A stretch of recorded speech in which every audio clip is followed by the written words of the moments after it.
Telugu Desam party ఒక్కటే ఉన్నప్పుడు 1 సంవత్సరం ముందు నేను చెప్పాను 160 స్థానాలు తెలుగుదేశం పార్టీకి వస్తాయని. చాలా మంది నవ్వారు. అచ్చెన్నాయుడు ఏంటి 160 స్థానాలు వస్తాయని. ఇప్పుడు తెలుగుదేశం పార్టీకి పవర్ స్టార్ పవన్ కళ్యాణ్ కలిశాడు. ఇక్కడ వైసీపీది దబిడి దుబిడే.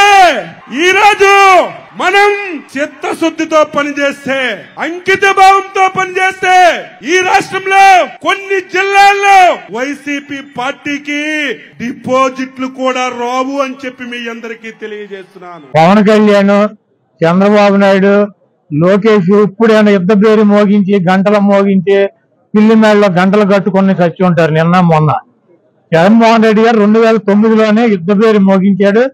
సోనియా గాంధీని మట్టి గరిపించాడు. చంద్రబాబు నాయుడిని భూస్థాపితం చేశాడు. పవన్ కళ్యాణ్ 2 చోట్ల చిత్తుగా ఓడించాడు. పప్పు గారిని, లోకేష్ గారిని మంగళగిరిలో సమాధి చేశాడు. అది పరంపర కొనసాగుతూనే ఉంది. జగన్మోహన్ రెడ్డి గారు ఈ రోజు యుద్ధ పేరు మోగించడం కాదు, 2009లోనే మోగించారు.